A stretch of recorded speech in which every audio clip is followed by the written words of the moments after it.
AI has lowered the barrier to entry, but raised the bar for execution. I had a shipment of about 100, it was either 100 or 200 massage guns going into Amazon. And they were shipping there on a boat because air freighting 100 massage guns is a bit of a pain. And they were on their way to Amazon. Then Amazon decided to change its regulations. So what ended up happening is the massage guns got to Amazon, looked at them and said, sorry, these don't comply. And then they shipped 100 massage guns to my house.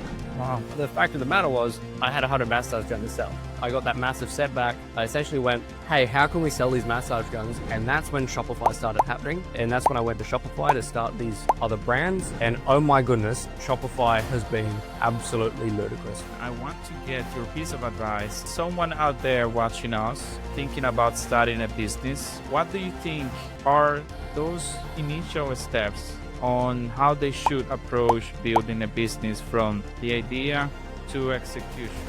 A lot of people ask me this question, and along the lines of, a lot of people ask me, what do I need to do to start a successful business? What is my first steps? And the one thing that I have done is go hard at the business. Today's episode challenges a quiet assumption that experience is only measured in years.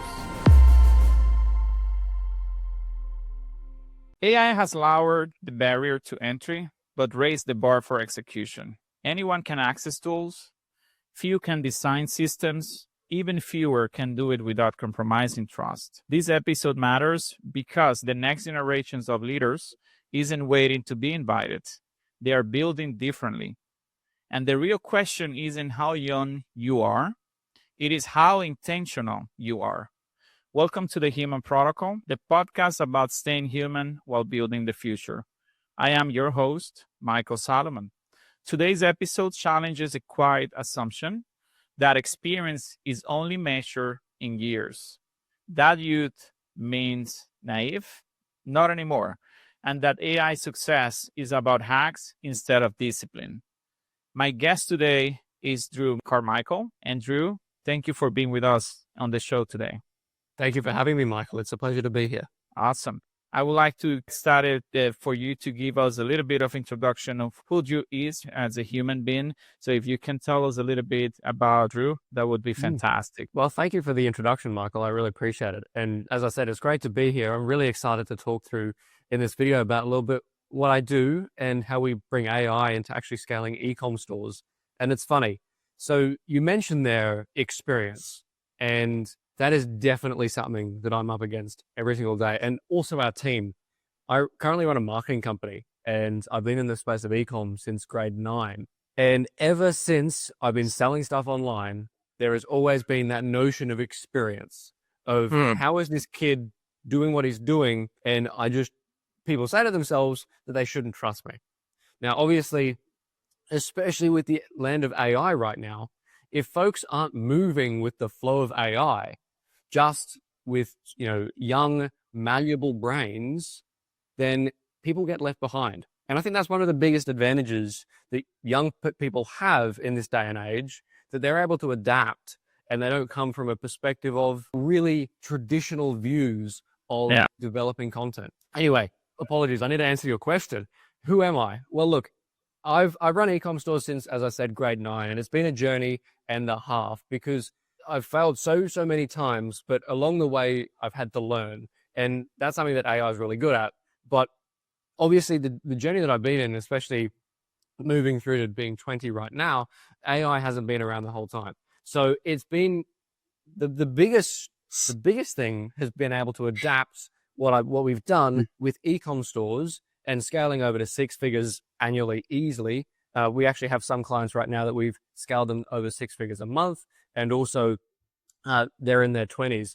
But the fact of the matter is that the adaptation to AI has been something that I would love to chat about today, as well as scaling to those 6 figure months. Awesome. Thanks for going over that. I appreciate that. And before we talk AI, I really want to talk about credibility, because I know this is an important topic that we should be getting into, especially because of your age. Right? There's sometimes misconception about, and like you were saying, a matching experience with how old you are and people judging you based on that. But because you have been in rooms of maybe 40 and 50 years old business owners, and Mm. you've been 20. I know that hasn't been easy. So tell us a little bit, where do you come from regarding your family, your upbringing, your values, and how did you get here? Great question. The last thing that I want to do is use family as an excuse for being anything, right? Because I don't think that anyone should do that. Everyone's their own person. My family, they've grown on my mum's side. They actually escaped a concentration camp in Europe and they moved to Australia to seek a better life. And of course, I haven't had the privilege to meet those folks that moved to Australia because they've unfortunately long gone. But the fact of the matter is that urge and that thought process that's in my mind has hung with me, that these folks have literally built something from nothing. They came to Australia. They had to build railways across Australia for the war effort. And then they just had to incrementally just work and work and work and build stuff up from there. And where did they come from, if I may? Yeah, good question. Slovenia. So they were in Slovenia, and then as Germany obviously started conquering Europe, they were, even though they weren't Jewish, they were still caught up in a concentration camp because they didn't fit the ideologies of that German party. And that was both your dad and mom, or? No, so that was just mum's side of the family. My father's side, again, father's dad, actually, he left his home at 17 and he started working from them. So both sides of the family really have built stuff from nothing. And this is why when I was much younger, I was looking at all my friends, and obviously I wasn't the most popular. I was not the most popular guy in school by any means. And I wouldn't say that's a reason for anything, but it was an element of me going, hey, look, I want to make something right now. I want to build something. I always used to build Lego bricks, but Lego bricks weren't earning money, right? And there was this thing in Australia that it was a collectible item for grocery stores, and kids were going crazy about it back when I was in school. And what eventuated from that is I was sitting there going, kids are going crazy about it. We get a free collectible thing every time we go shopping. So I may as well start selling them to people. And that's exactly what I did. So at school, I went around the schoolyard, even though I wasn't the most popular guy, but I was still friends with everyone. And I think that's a really important distinction to make. Like, you don't have to have a massive friend group, but you just, I never burn bridges, right? And even though this is such a mundane thing in the schoolyard, I went around and started buying these little collectibles from people. And they thought they were genius for selling like a whole bag for $3. But then I went online and I created a eBay account and a Facebook Marketplace account and started selling them across Australia for much, much more money. And at what age? At what age was that? That was in grade 8. So, and then after that, Coles actually started shutting down. So Coles is the grocery store that I'm talking about. Coles started shutting down their collectibles. And it was simply because they were going too viral. And their reasoning was also that people were making money from them and they didn't want that taken advantage of, right? And I feel like that was partly my fault. But anyway, the fact of the matter is that was not scalable. There was not much leverage in selling little tiny collectible things. Even though little Drew in the schoolyard thought it was good money, in the long run, it wasn't, right? So naturally, I actually, from the few $100s I made in that collectible thing, I bought a 3D printer and started 3D printing stuff to sell. That also was a bit of a failure because no one wants a crappy 3D printed thing. So I did make a bit of money from it, but not a lot. And from there, we progressed into Amazon. Wow, interesting. So instead of you wasting your money, the ones that you kept earning with things that won't give you any return, you always look for a way to reinvest it, right? Yes, 100%. And I'm obviously saying that not every reinvestment that I've made has paid off, but it's an element of just trying to move forward. And I'm also not saying you need to start up 3 businesses at once because you need to move forward much quicker in that way. No. I've always focused on one thing at once. And every time I've had that distraction to go, oh, it shoulda, coulda, woulda, the grass is always greener on this other side, I've had to go, look, I've spent so much time building this one thing. Let's push it as far as we can. And then if a genuine setback happens, we probably need to move on. And a genuine setback definitely did happen when I was selling at Amazon or Amazon FBA, so fulfillment by Amazon. And I was shipping in cartons, truckloads of massage guns into Amazon, and they were obviously from China. I branded them and shipped them into Amazon, and Amazon did the fulfillment. All I had to do was the PPC marketing on Amazon. And that was great. In fact, I was in, what was it? It was grade 9 or 10. I think it was the end of grade 9, start of grade 10. And by we, I mean me and like a Filipino virtual assistant, because he was handling the customer support, were doing volumes of these massage guns. Then one day, Just two of you. oh yeah. Well, look, to be fair, this Filipino guy was just doing like some customer support that, Right. it wasn't really that big. But yeah, so I had a shipment of about 100, it was either 100 or 200 massage guns going into Amazon. And they were shipping there on a boat because air freighting 100 massage guns is a bit of a pain. And they were on their way to Amazon. Then Amazon decided to change its regulations. So what ended up happening is the massage guns got to Amazon. Amazon looked at them and said, sorry, these don't comply. And then they shipped 100 massage guns to my house. Wow. So obviously by the end of that month, I didn't have any sore muscles because I was fully massaged. But the fact of the matter was, I had 100 massage guns to sell.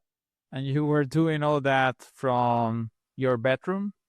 Well, yeah, 100%. I was just doing it on my computer. And during school, I wasn't a sporty guy. As I said, I wasn't a popular guy. And I didn't have those, I didn't have an urge to constantly hang out with people. So I was pretty much just sitting on a laptop trying to earn money. And that's literally how it's always been. And from Amazon, when I got that massive setback, I essentially went, hey, how can we sell these massage guns? How can we not put up with regulations? And that's when Shopify started happening. And that's when I went to Shopify to start these other brands. And oh my goodness, Shopify has been absolutely ludicrous. Interesting. So you really found the value now. So they're making a good job. Shopify, I mean. 100%. Got it. Yeah, I heard good things about it as well.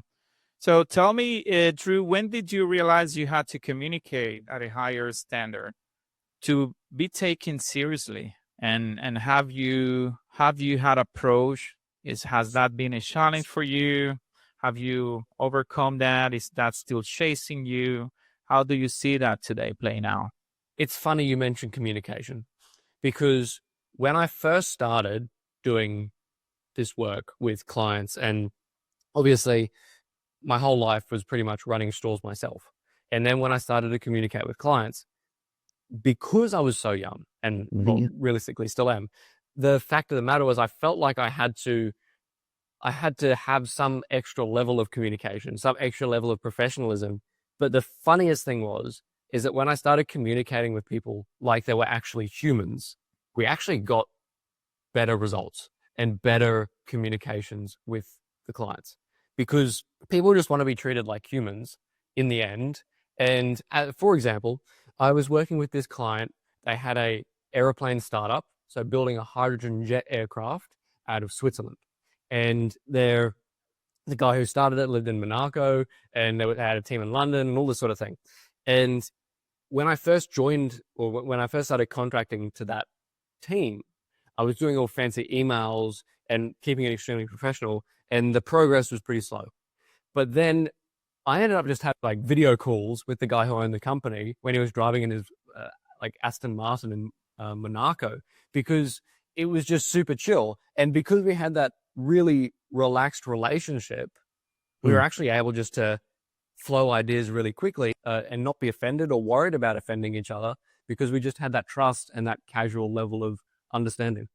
Interesting. And have you said that has gradually improved over the years? You feel more comfortable now when you're talking to people and customers, that they don't look at you as just being just a kid in a way? Yeah. Look, realistically, if someone doesn't know me, they look at me and think I'm just a kid, right? But the fact of the matter is, the way that I've had to think about that is it's their loss if they don't want to work with me because we get cracker results. Going back to treating someone like a human, when you get a call from a salesperson, I don't know how many sales calls you get from insurance companies. I don't know what the environment's like. Every day, multiple. Every day? Yeah. And I never answer. for the most part. As an agency, we don't do cold calls, but we definitely call up leads that are interested in interacting with us. Right. And as soon as we start selling something, they just totally go blank. But I've told all of our sales team to literally ask about their kids.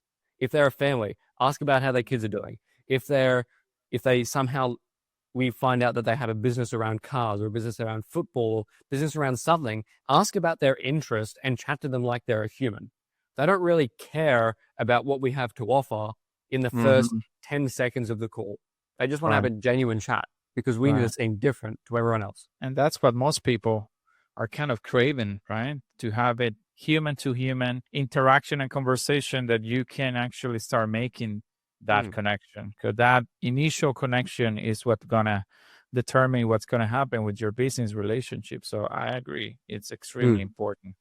100%. That one. All right, perfect. So thanks for going over that and how things got started. That's very, very exciting stuff. It's always good to and kind of fresh to hear other perspective and to show people, especially young people, what are the different paths that you can take in life. And one of them is actually getting as an entrepreneur and try to build a business for you, right?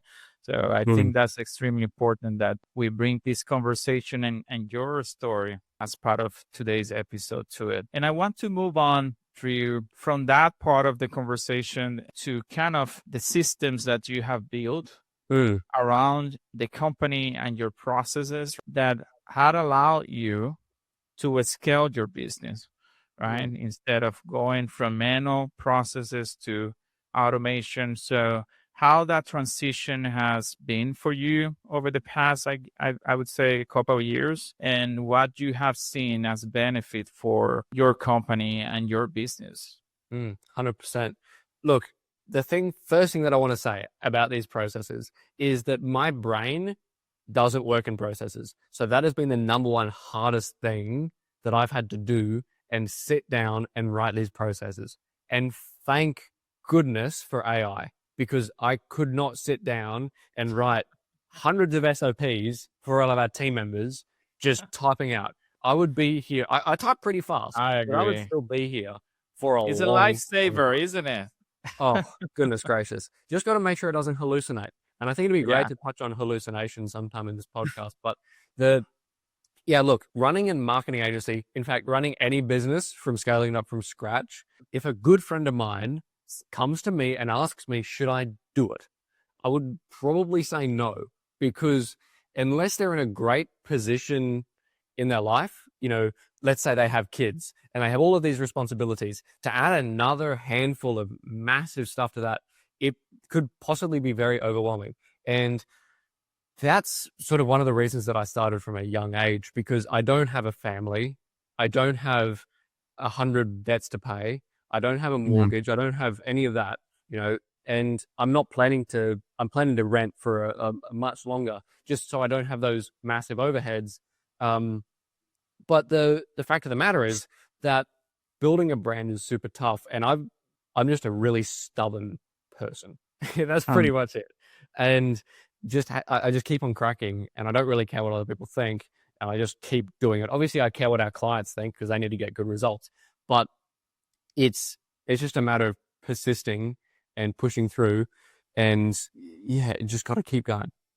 Yeah, you just got to keep going. And for the most part, that's kind of in a daily basis, keep pushing and keep going.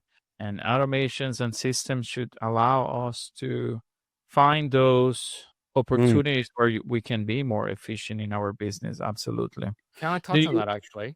Yep. Automations, because even though I passionately dislike writing SOPs, I absolutely love building automations.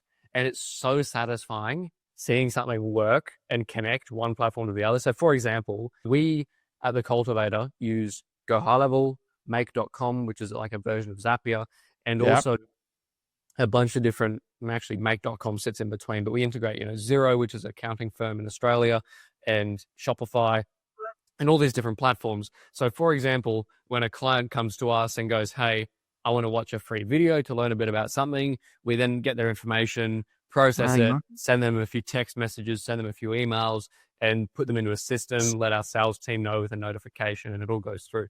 And seeing those integrations work, it is just not music to my ears because there's no music, but it's so great to see because it takes a lot of load off the hands, right? Absolutely. And even if, for example, I could probably pay a Filipino guy to sit there and watch a lead come in and then manually email the guy and then it gets sent off. And I could probably only pay him like $3 an hour to sit there and do that because that's a pretty effective rate in the Philippines.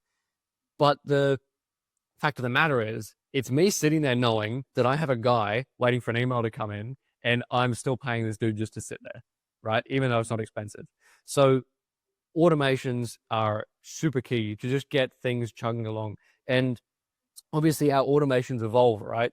We might build one and then go, oh, hang on a minute. Even though that's working, we could probably add something to that, run an A/B test or do something along those lines. Is that sort of what you're going to go on about, Michael? Sorry to cut you off. No, absolutely. That's a very valid and kind of simple use case that a lot of people and businesses can relate to.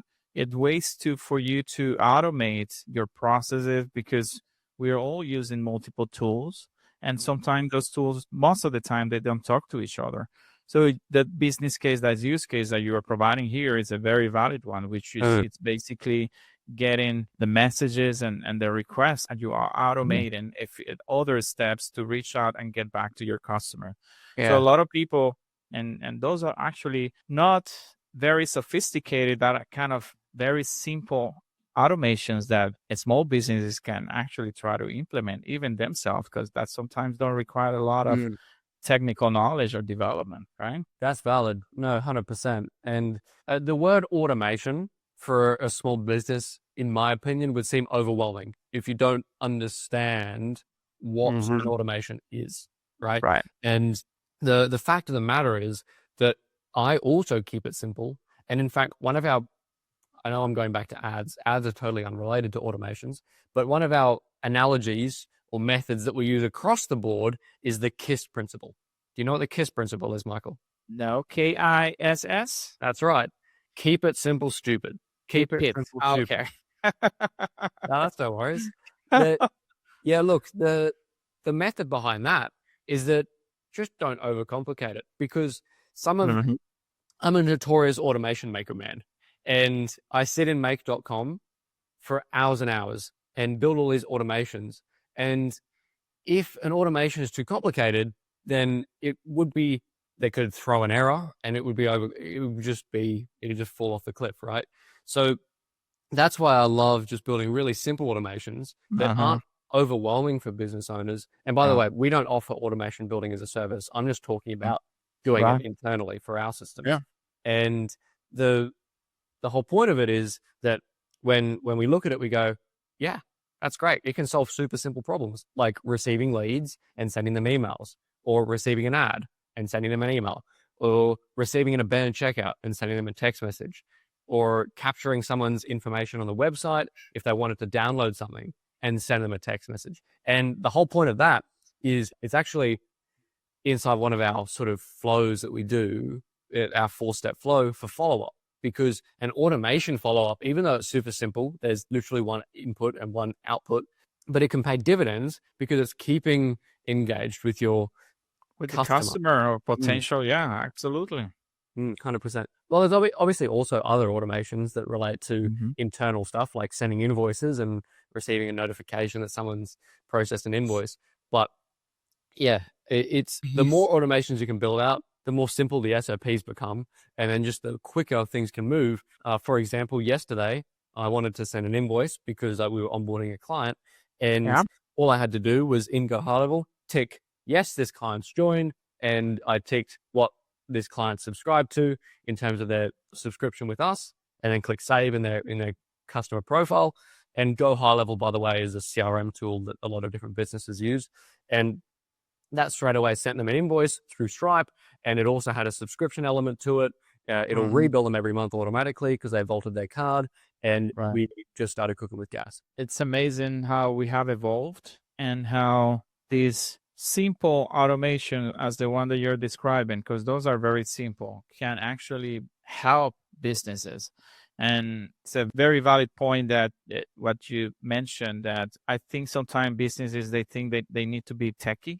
in a way to start working on automation, you just need to understand your businesses and understand what are those problems that you may want to address, right? As part of being manual processes that you're following, and how automation can help you. And Totally. those are great examples on how you can get started in a very simple way. And from that moment on, you can continue to scale up and find opportunities. Yeah, 100%. All right. So we talk about automation. Now let's talk a little bit about AI. I'm really, really interested to hear your thoughts, especially on what's driving in e-commerce, the need to have AI embed in e-commerce as an industry. Yeah, right? totally. What is doing well, and what do you think is not doing just well still? Yeah. Look, AI is everywhere right now. And I have a really solid belief that if you're at least not using one little bit of some sort of language model or image generation model in terms of AI, you will be falling behind. Because for us, we don't use AI for calling, we don't use AI for messaging, we don't use AI for live chats, but we use AI for generating text, for generating reports, for generating that sort of thing, which would usually take a team member 3 hours. It could take them 20 minutes. However, obviously, with all of the AI generations that we produce, we have to we might review them upwards of 10 times, because obviously there could be hallucinations, because AI, a language model, for anyone who's listening and doesn't necessarily know, a language model is essentially, the most layman's term of it, is an average across a bunch of different data, right? So it's finding trends of what usually occurs in all the data it's been trained on and gives you the result of that. So it would usually possibly generate, unless you're prompted it really, really well, a very generic answer based on the data that is provided. Unless you're able to provide a prompt, which our team at the Cultivator here, we work on prompt engineering a lot to make sure our generations aren't generic. And we actually have some rules set up in all of our language models that we use for no M dashes, no rules of three, no this, but not that. And those are like the top 3 common AI-centric. No M dashes. No M dashes, no rule of 3, and no, it's not this, but it is that. And those are very common things that occur in especially OpenAI, ChatGPT language models, but it also appears in Grok and Gemini and all that sort of thing. We also use AI a lot for coding websites, because it makes life so much easier, rather than forgetting where you've put a little semicolon or you forgot a curly bracket on one line. And it just makes it so much easier, especially in Shopify now. Shopify has a generation tool to actually generate new sections, comparison tables, FAQ sections, and it is so on point, because Shopify must have trained that model on all of their websites, all of their liquid coding, and it is phenomenal to generate sections, especially for us designing websites. So it allows you to generate a website from what, Shopify? Not quite. Yeah. So within Shopify, they have a thing called a template, and that's the website. Then within the template, there's different sections on each page, and those sections you can drag and drop, just like Wix, just like WordPress. And each of those sections, you can click a plus button, and it will actually allow for Shopify's AI to generate a new section based on what you prompt. And the greatest thing is, before you click the save button, you can actually use Shopify's AI and keep refining that one section. And it's not just building the code for the section, but it is also building the drag and drop elements, so you can customize design it. of it. Yeah. So you can actually customize the colors without going into the code. You can actually, it builds out the schema, it's called in technical terms, but in the drag and drop builder itself too. It's amazing how far we've become from the times that we had to develop every single line of code, right? Even for websites, to just having these tools with the help of AI to generate full websites in minutes. I don't typically generate full websites yet. I don't think it's just there yet, but especially also, I come across a bunch of clients generating AI content for their products. and you have to be really careful. We generate AI content for product ads and all that sort of thing on Meta, but you have to be super careful and have a high attention to detail to look at all of the aspects of the image, because some might be hallucinated with different image generation models. And that's the biggest thing with AI right now, hallucinations. Because as soon as something, it feels as though the population and customers in general are becoming more and more tuned to looking out for AI. And if they're reading content on a product page that's fully generated with AI generated images, and just the whole page just feels AI, we found it gets a lower conversion rate. And we've started working with clients who have that happen. And we've essentially just gone, all right, let's start clean. Let's actually write something ourselves. And especially for smaller blocks of text that need more pizzazz, and it gets a better conversion rate once the AI content doesn't seem so generic. Yeah, it's kind of AI saying, no, this is AI. I don't like this, right? Try to bring me some human content. Yeah, well, that's right. But of course, there's obviously applications for AI generated content, right? And a massive one is those coding, like I mentioned, because no one looks in the code and goes, well, that piece of code looks AI generated, right? And also writing, there's so many different applications, but we just ran through a couple of downfalls that business owners should definitely look at and fix up when they can. Drew, when we talk about ethics in AI, what should be a non-negotiable for you? Especially, and I think you mentioned a few things, but just want to hear from you. But where do you see AI should not be getting into as part of your business, as part of the industry? Do you have any concern? Yeah, that's a great question. Look, I have a lot of friends with AI companies generating anything from legal documents or generating content for social media or generating content for videos. A lot of different folks across Australia and the US with AI companies. A lot of them are just wrappers, if you understand what I mean. So wrappers for an OpenAI model, or a wrapper. It's like white labeling an OpenAI API. However, coming back to your question about ethics, that is a really tough one. That is a really tough one, because human content is paramount to feeling authentic and getting a genuine response.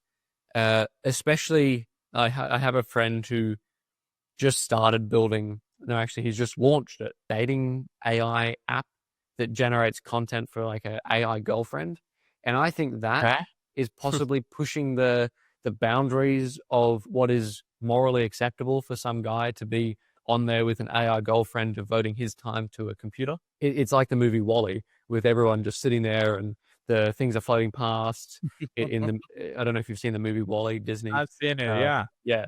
So very realistic, 100%. That is probably pushing the boundaries. I don't obviously come across AI dating systems in e-commerce, but there's AI has also allowed folks from more developing countries to start producing a lot more content that just doesn't make sense. So it's definitely taking people's times up in the wrong way, and also could be impacting people's productivity in the wrong way, because it's, if you have an AI girlfriend, it's not the same as a normal girlfriend.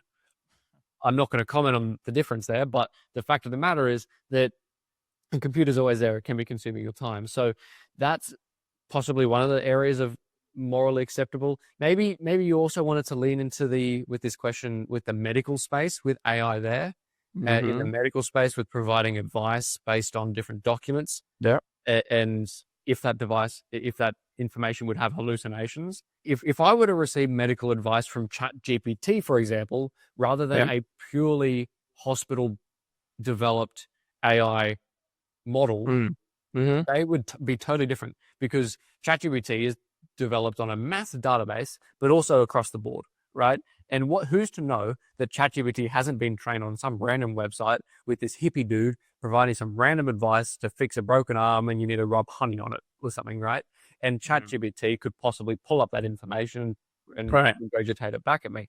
However, if a hospital creates an AI model that's based on all of their documents that the hospital uses, how is that different to just a doctor going through the documents and finding the right answer, right? It's essentially the same, because an AI model is just a massive reasoning system that has obviously a neural network, and it goes through and finds the result that it's been trained on the most often. Based on the data. Yeah, but how is that different than also, I know you mentioned people using ChatGPT and other LLMs as their therapies, for example, or trying to replace a doctor. Instead of seeing a doctor, they're trying to use ChatGPT and others to determine what they're facing or what they're going through. But people have been used for years to use Google to kind of Google, this is the symptom that I have. So what is changing now, it's just instead of you using a search tool, you have these tools now and these LLMs that they're actually scanning through the network and all the information they have access to. But it is a problem because they are going to be giving you a result based on the data that they have been trained on. That may not be totally enough for them to take a decision or make a decision on it. Well, that's right. Yeah, exactly. And that's exactly why I brought up the difference between a hospital-trained LLM on their documents or a ChatGPT, Gemini, that's being trained on a wide variety of different documents. I wanted to touch on your mention of Google, though, because that's very interesting. And it also comes into marketing. When we, but I'll stick with your query about symptoms.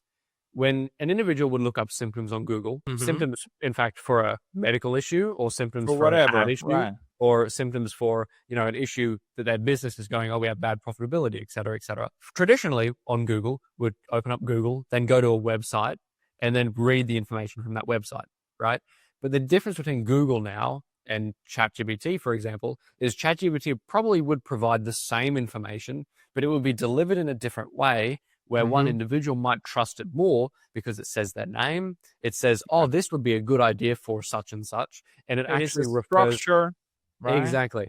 It refers to them directly, how they are used to feeling with a doctor or with a consultant or something along those lines, and it's having a genuine conversation with them rather than just reading a website and interpreting that information for you, because AI models is doing it for you for the most part. A false sense of interpretation because it uses that database or the training data to actually interpret that for you. It's good that you mentioned that. Is the interpretation. We went from decades of using the internet to search for the information that we needed. But we doing the interpretation of the data that we were consuming, right? Exactly. Now we are replacing the human from that task. We are not making any decision or making any interpretation of the data. Now we have the tool being trained to review all the data that they have available and make that interpretation happen for us. That's valid. And I wanted to touch on that actually, because for people to make, you have to be able to interpret the results that ChatGPT gives you on a different level, because ChatGPT has already done the interpretation a little bit itself. It might validate the data or the information that it's receiving better than you would perceive it to be on another website, right? Because ChatGPT seems so confident in its answer, right?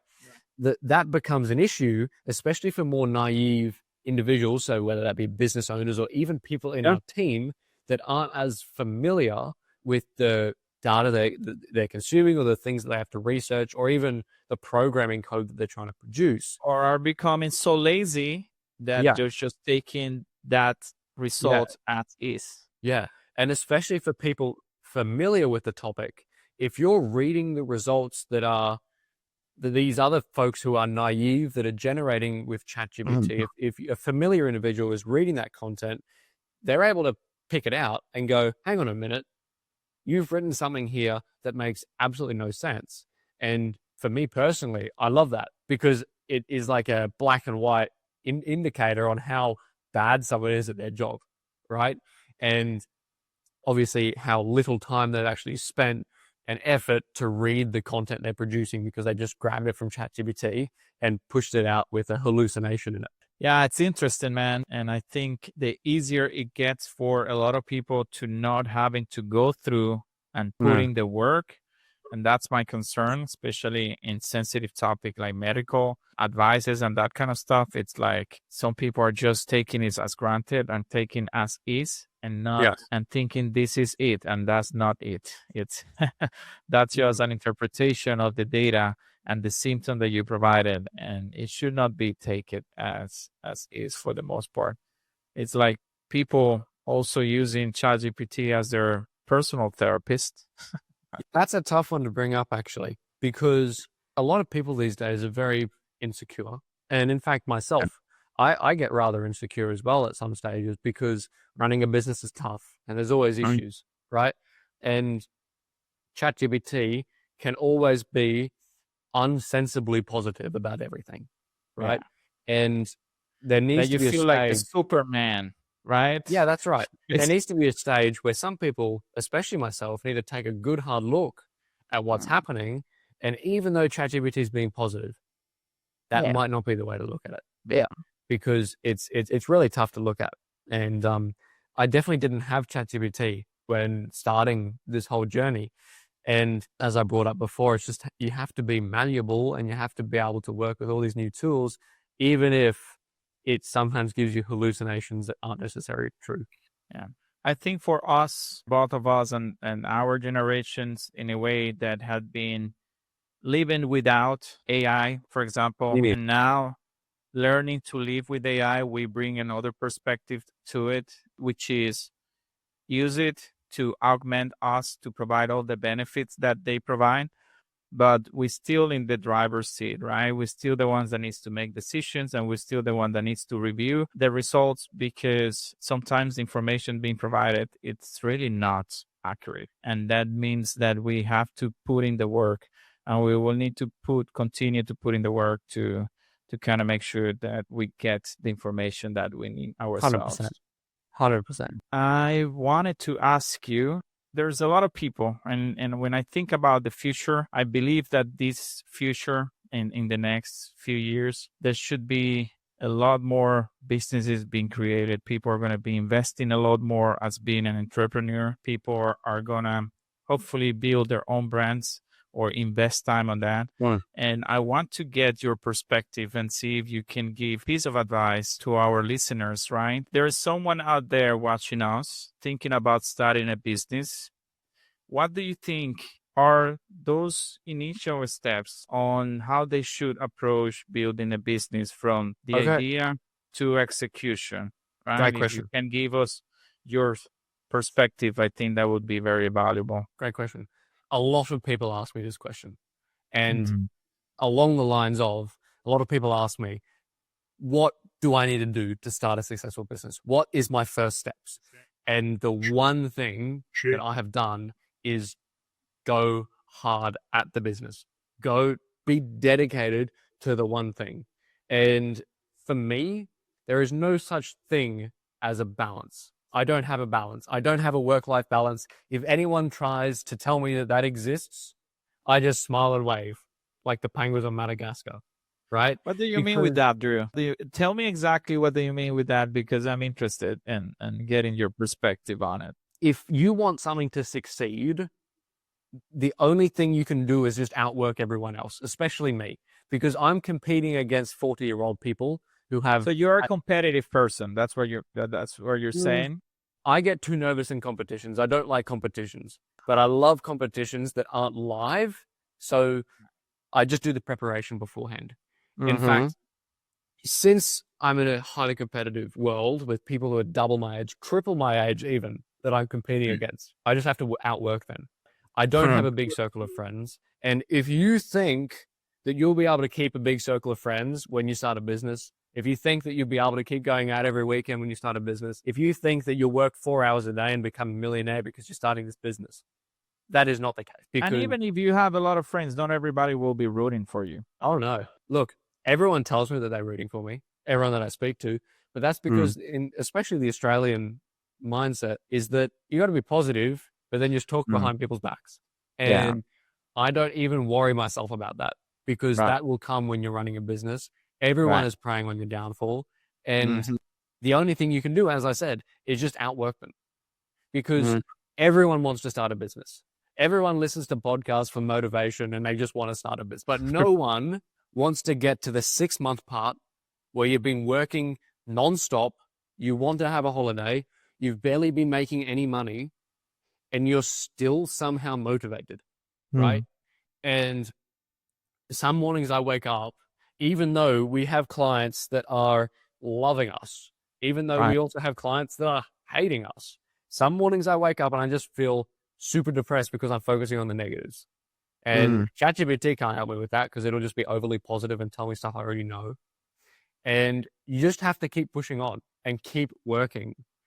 I know I said to you earlier when we were introducing ourselves that I'm heading to the USA on tomorrow, but that whole time I've already blocked out the next 3 weeks on when I can have calls because I'm working the whole time.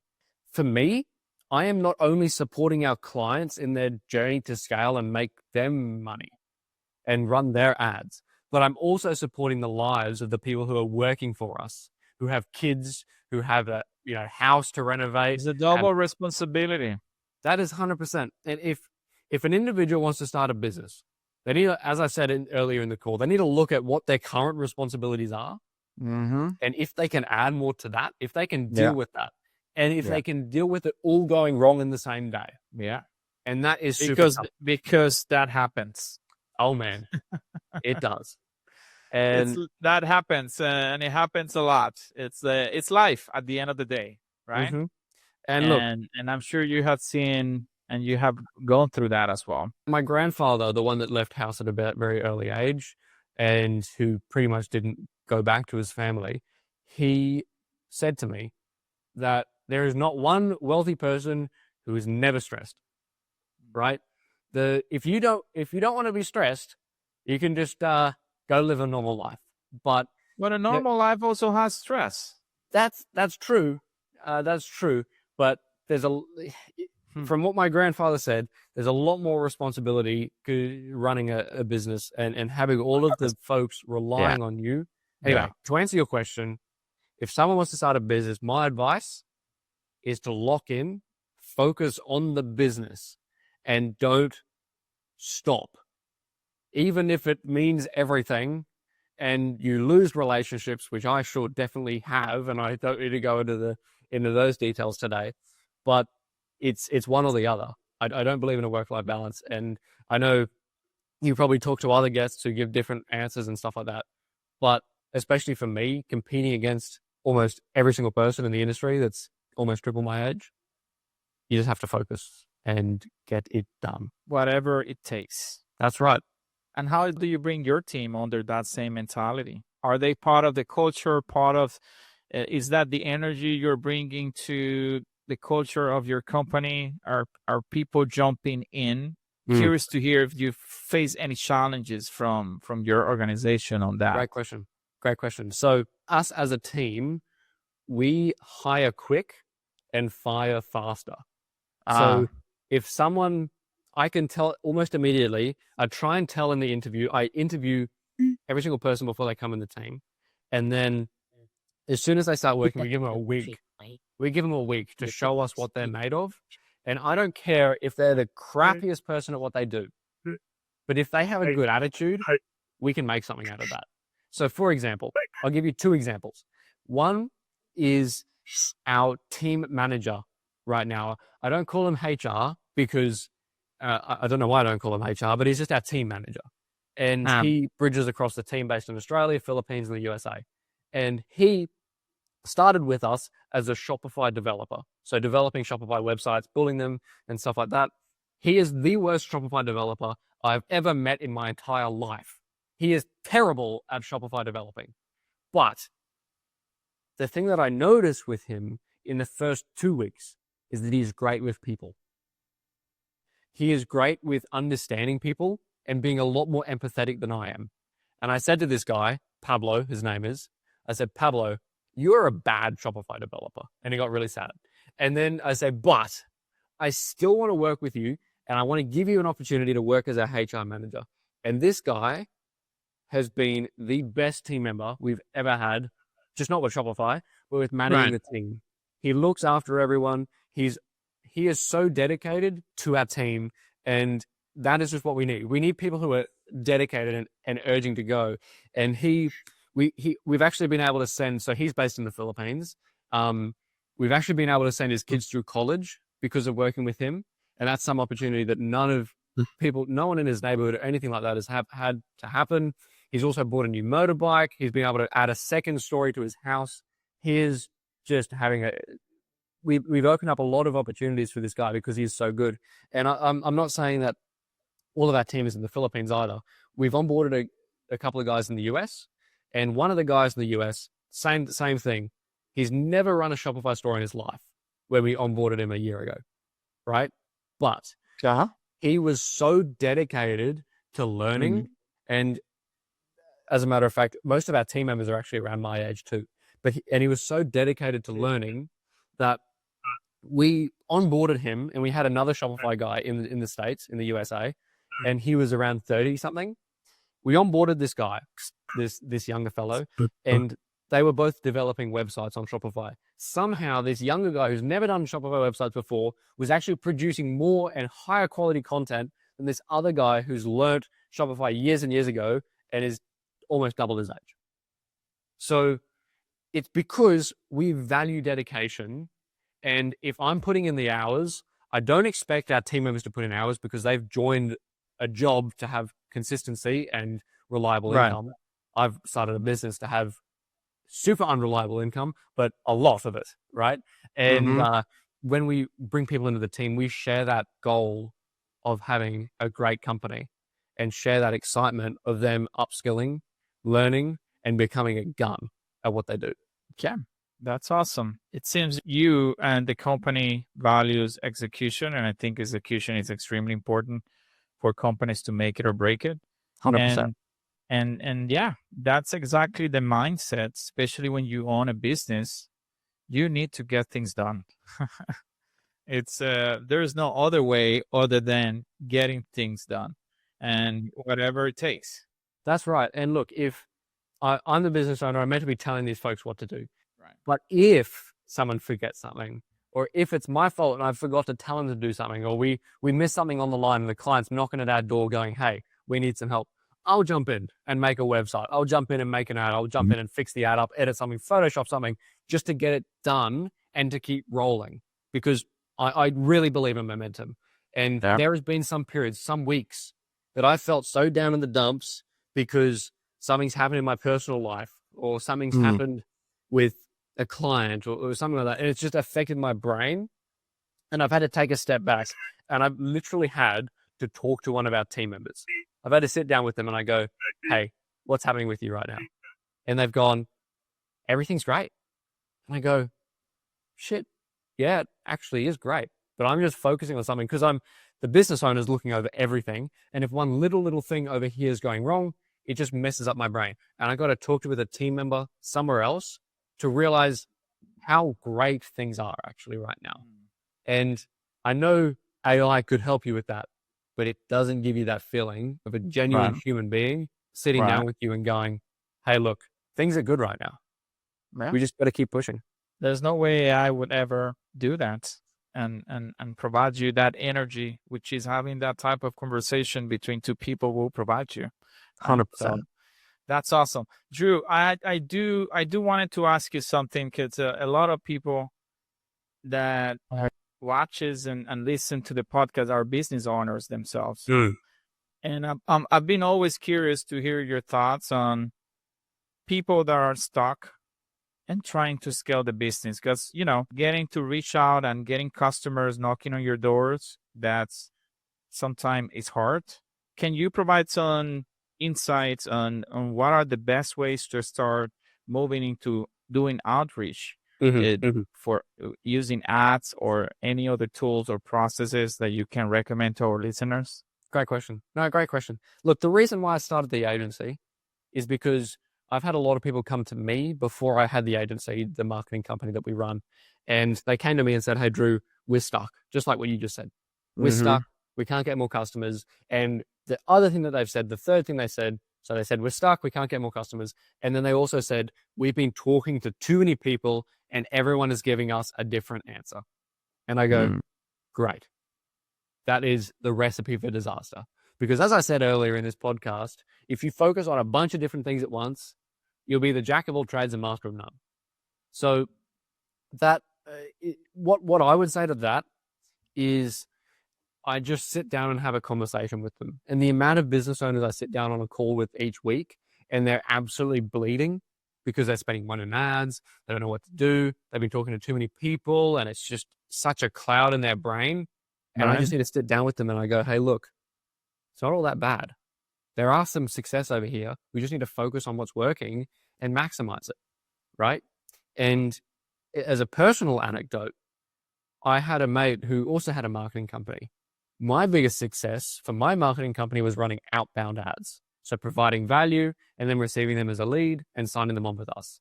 My mate, my friend, he was running cold call. He was cold calling a bunch of businesses and signing them on. Now, that was working for him. And I said, why don't I give that a go? It did not work for me. I don't know why. And well, I do know why, because I didn't put enough effort into it. But I was trying to do too many things at once, right? Yeah. So for a business owner, if it really depends on what your business is, if you're a lead-based business, I would try organizing everything and understanding who your target market is and where they've come from. If they're referrals, you're a bit stuck because it's hard to scale referrals, but you could possibly start doing email outreach to your existing clients and going, hey, if you know anyone, we'll offer you a commission, right? If you're an e-com based brand, ads are the key. Some people run a bunch of meta ads, 100% ads. Some people run a bunch of meta ads, get a bad result, and they don't even try Google. So try Google. Some people run a bunch of Google ads and don't even try Meta.